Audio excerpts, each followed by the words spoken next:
Hey guys, Redcranke from Death Curse Society here with Ash Hamilton, one of the directors and producers of Eft, Tales from the End Times.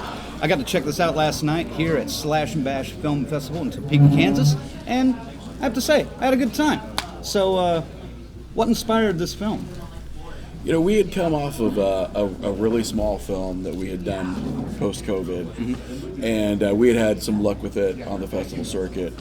And like, you sort of have to ask yourself, what are you doing next? What do you have time to do next? What seems to be the best fit?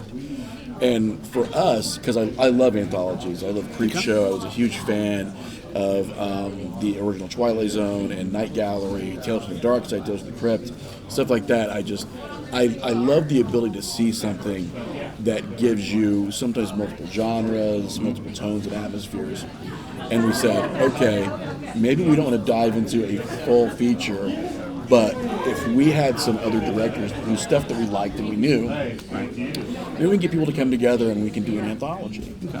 And this just sort of seemed natural for us. Of course, you know, you always try to bite off more than you can chew, and I'm like, let's do an apocalyptic anthology, and I think people like that idea because it was a little bit different than saying take any story. Right. But it's like, we got a theme. We're not going to give you too much information, but run with it. Okay. What was it about the end times or the apocalypse that you thought, you know what? I bet everybody has like a skew on this. Was that basically it? Yeah, and I think that what I've missed in some movies that tackle this subject is that it seems like the whole idea is to stop it from happening, and that everybody's trying to figure out the good ending. Yeah. Like, how can we stop it? How can we return life to normal? And I wanted to very clearly say, like, there are no happy endings in this. Well, yeah, and it now that I think about it, a lot of your characters were already kind of like, fuck it, let's just go, let's go out. Yeah, at that point, I think there's points in almost every story where you see the character realize that this might be their last night on the planet. And they all sort of handle it differently, and that appealed to me a lot. Right. Well, cool. Can you tell us a little bit about some of the other directors that you worked with, how you know them, how you roped them in? So the first one we did was a mockumentary. So we ended up getting real chummy with a lot of found footage directors. That's a real interesting subgenre because there's a huge community, which I had no idea. Like, I had no idea how the found footage community was so robust. And we had seen a couple things that we really liked, and there was a director that was somewhat close to me, Josh Brucker, who had worked in a film called Mothman, and I'm a big fan of cryptids and cryptozoology in general. So I knew he was doing that, and he was working another one called Woodman. And I'm like, hey, listen, you're local, which would be great, so we can rein that in a little bit. And then there's Dylan Brown, who did Tahoe Joe 2, and a ton of other stuff. The guy makes a lot of really good quality movies. And he was on board, and Ben Harrell, who is a personal friend of mine, who I wrote a script with years ago, he had just finished a documentary. And a lot of his shorts were horror, and they were more traditional narrative. Okay. And I said, well, here's an opportunity. You just finished a documentary. Maybe let's get you back into the cinematic narrative. So he was good on that. And then Michael Gregory, who did Apocalypse Eve, we had just seen some stuff he did, and just has a fantastic eye. He's got a really cool vision.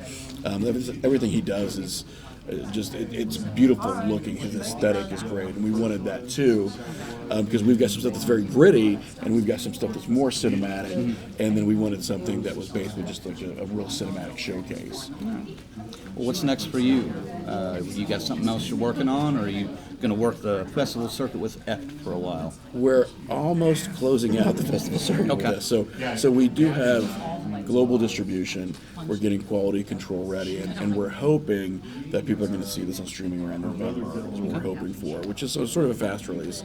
Other than that, I've got a couple of small stories that I want to do. This was very heavy effects-driven stuff, which is a lot of post-production. Right. And with working on that much post-production now, I'm like, what can I do that's smaller and more contained? Yeah. So we have a story that's talking like 2 or 3 actors, extremely intimate setting. But it is a horror film, but a way different kind of horror film with this. It's more of like a hero's journey. Well, guys, Ash Hamilton right here, one of the directors on Eft, Tales from the End Times, and sounds like you can catch it on streaming sometime in November, and hopefully on physical. So, and you can also pick up Holes in the Sky right now. You want to tell us a little bit about that before we send them out? Yeah, this was our first film. I did radio for about 8 years out of New York. Okay. Became really interested in the abduction phenomena. And I think part of my interest was that regardless of whether you believed in it or not, the people who experienced whatever they experienced had a ton of trauma. And that's the always thing that's like glazed over in these stories. You know, people are so concerned with did it happen or didn't happen. But regardless of what happened, these people are experiencing some very real pain, some very real emotional distress. And I thought, well, how can we make a horror narrative that also focuses on the way these people are forever changed by these experiences? So that's kind of what we went into this with. And not only is it on physical, but it's on Amazon Prime, it's on Vudu, it's on Freevee, it's on a million other platforms, right? The Tubi and a million other platforms. All right. Well, cool. So check out Holes in the Sky now and wait for Eft in November. DCS out. Woo!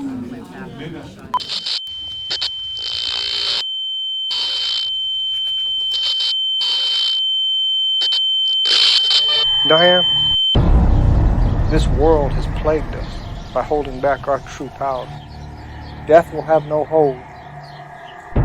However, when that door does open, we will be imbued with celestial power.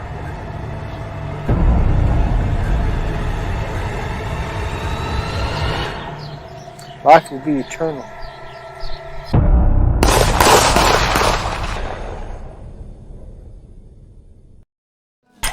Woo! Redcranke back. Got an actor right now from Eft, Tales from the End Times. This is Brett Blakley. So, No, what was your motivation behind that? Oh man, spreading my wings as an actor. So I haven't had a chance to play a role like this, and just I love anything that's horror related, and yeah, a chance to work with Robert Lasarda too. So across from him, man, you can't turn that down. I play just about anything. So Yeah. It's a fun scene, though, and you guys play it up really well. it was, man. It was a lot colder that day than it looked on set, and so he dressed for it. And Robert is just a professional, man. So just to even for me, I'm somewhat of a new actor in film and stuff. So all of it's experience for me and learning. Well, what else have you done besides Eft? After I did Holes in the Sky, which was Ash's first movie, which was the director. So I got cast as one of the main characters, and it was just fantastic. Working with Ash, it's almost kind of got a family feel to it. So we'd go out, have dinner, and kind of go through what we were shooting for the evening, and it was just very natural. It's like hanging with my friend, man. So I loved it. I really got a chance to improv and get more experience as an actor. Well, how many times we got to watch Eft last night here for the festival? How many times have you gotten to watch that with an audience? This is my third time? Yeah. Does it get better or worse every time? Oh, it gets better every time, man. And I just love to see people's reactions to things I know that are coming up in the film. So we'll never get old. It will never get old. Well, what's next for you? You working on another project with Ash? Or? We're finishing up Eft as far as like my part's done as acting, but they're finishing up distribution, and then I'm always doing stuff with Ash. We don't live too far away, so as an actor, I will be out there. You'll see me in other things, but nothing on the plate as of right now.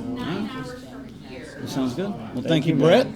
Check Brett out in Eft, Holes in the Sky, and who knows what else. Maybe there's a Evil Dead movie that he's going to jump into.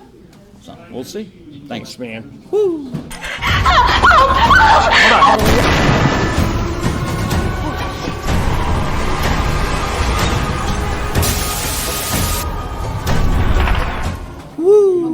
Redcranke back with yet another actor from, I don't know why I keep holding up the poster because I'm probably going to superimpose something in front of this at some point.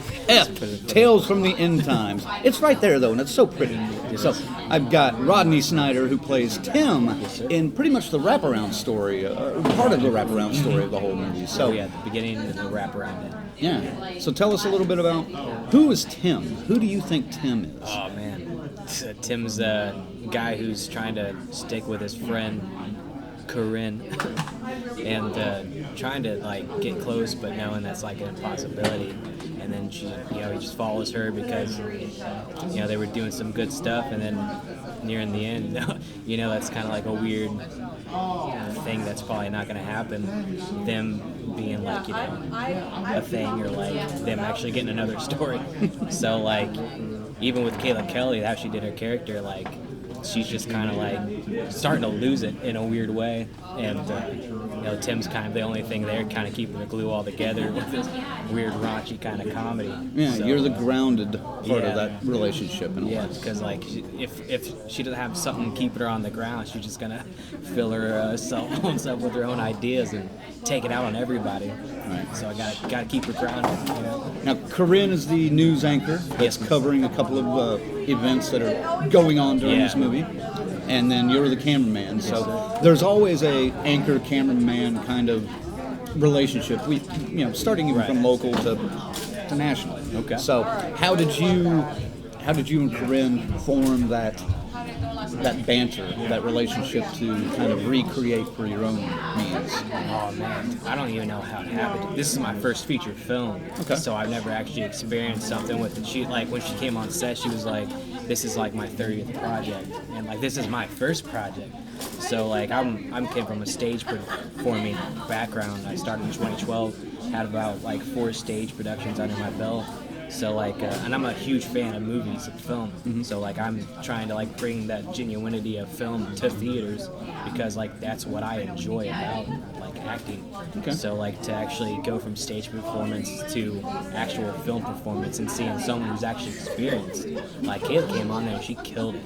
Like what she did and what she brought, like, is absolutely insane. You guys were both fun. You guys had a great working relationship. It seemed like. So it's so weird, the chemistry that can go down with someone who's like so experienced and someone who's willing to like look past the boundaries and just connect with someone like genuinely. And I believe I don't think you could get a different Corinne if it wasn't for Kayla Kelly. I think if you would have chose somebody else, it would have been completely different, because she brought so much. Like, she was filming, taking pics with her phone, her like a real phone, throughout the entire thing. So it was such like an inspiration to see, and like being an actor who was like, this is my first feature, just like the evolutionary adaptation, like evolving towards like an actual actor and actress. It's like, man, it's like there's so much you can do, and like learning that from Kayla Kelly herself, it was just such an incredible experience.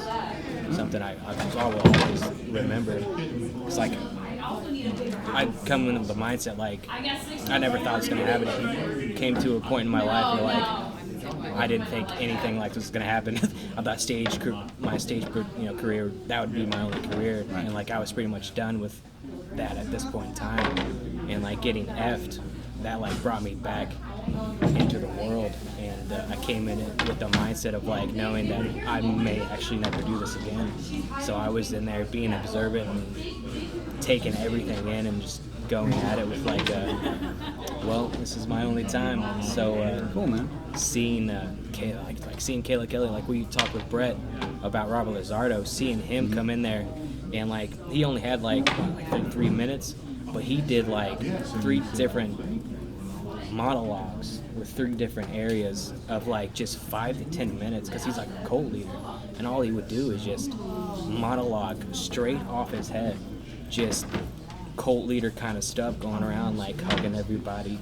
There's a moment where like in the film, he's standing in front of like wings, and I don't think you see it, but there's like 5 people in front of him, and like he's just going off on this deep speech, and he actually made a couple women cry during that moment. And it's like being a witness to that as like an actor who's like been a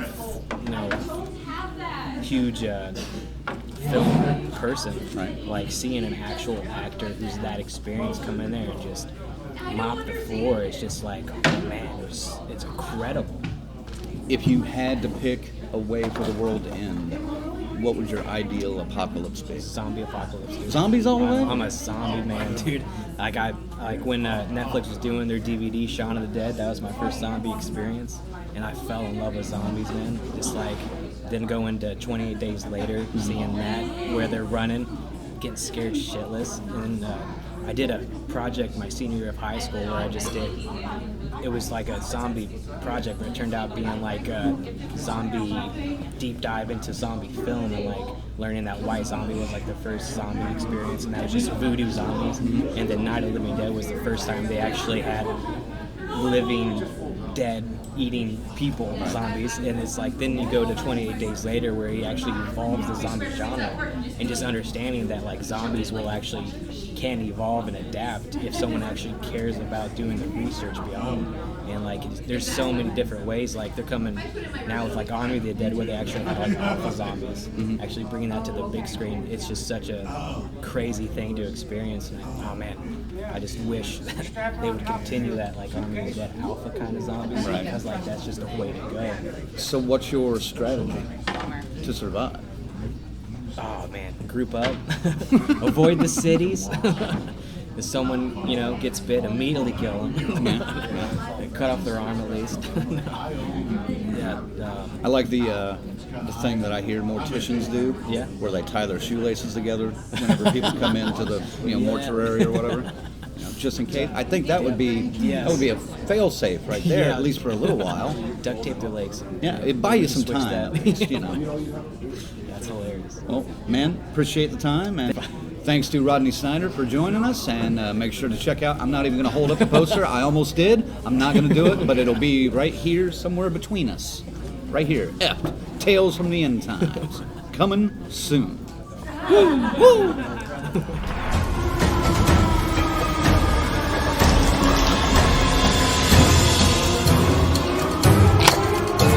Bring a knife with you.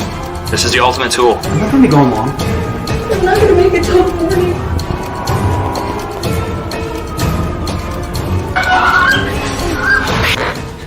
Woo! I've been doing a lot of woos sitting here at this table, but I'm back. Redcranke with Stephen Taylor, one of the writer-directors. I was a writer and a producer, and casting director. Okay. For EFT, Tales from the End Times, coming soon to hopefully in November. What was your part in this? What part of the segments did you write? I was part of the contingency, the wraparound. Okay. We did. It was actually Ash's idea, Ash Hamilton's idea, and then written by me, him, and John Elder was the other writer on that segment. So, yeah, we had that kind of main part of the story. Okay.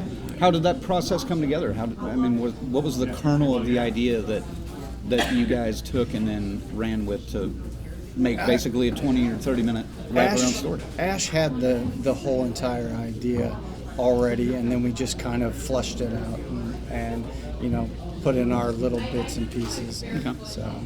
So are you the story guy when it comes to writing, or are you the humor guy? I can be. Okay. I can be both, either one. Yeah, I mean, Which do you prefer? I love good story. That's what attracts me to film and writing and anything is just good story. I think you can have some of like the worst looking film, and if you've got a good story in there, it will still be enjoyable. All right. What else have you worked on besides this? I've got a couple shorts that I worked on that I was the first AD on, and then I was a first AD on a movie that's coming at some point called Smile Maker, and it's a thriller. So. Okay.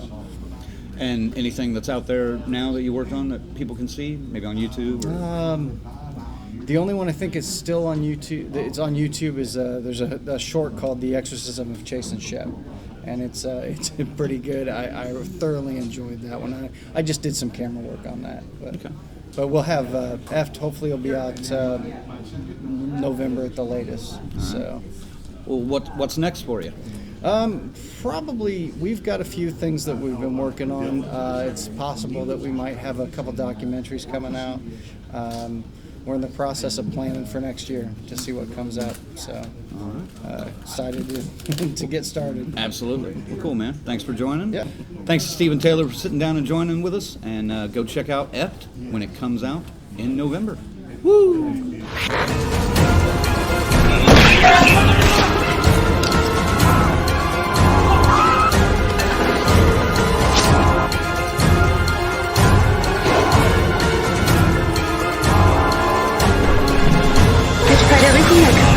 The end of the world is here, and it's now. Everything worth fighting for is gone. Give him a round of applause, man. I'm going to tell you when I first watched it. We've got some great people here, by the way.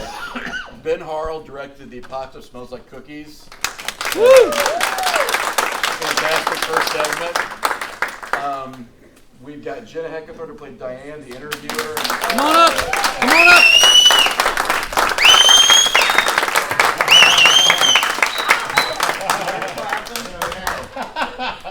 We got Steve Taylor Thompson. I call him a million different names. If anybody caught the guy getting murdered in the background, yeah, that was Steven. He was also the writer on the wraparound, the last episodes with me. Yeah. So a great writer. Absolutely. Tim over there. Yeah. His eloquent use of the word fuck.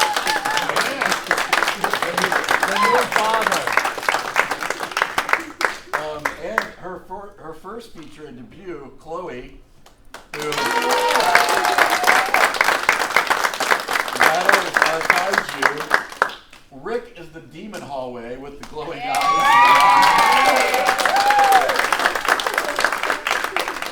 We've also got Heather who worked on Ben's segment. Special effects.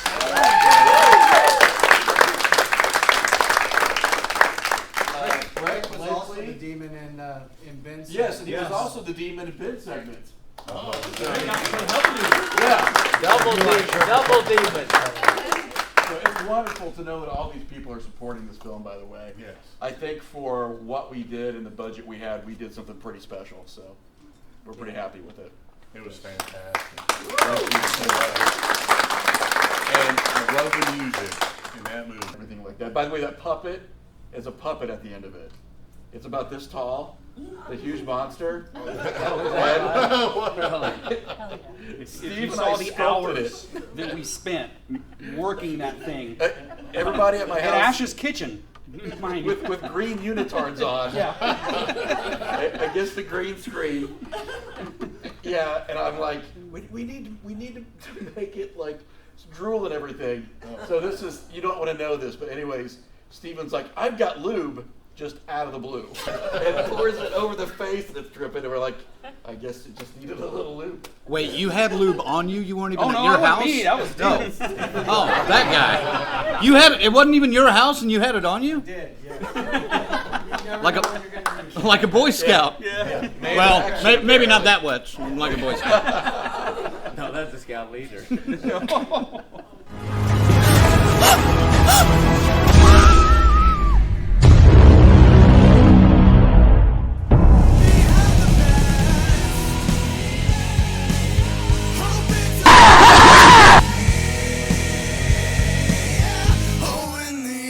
Glass.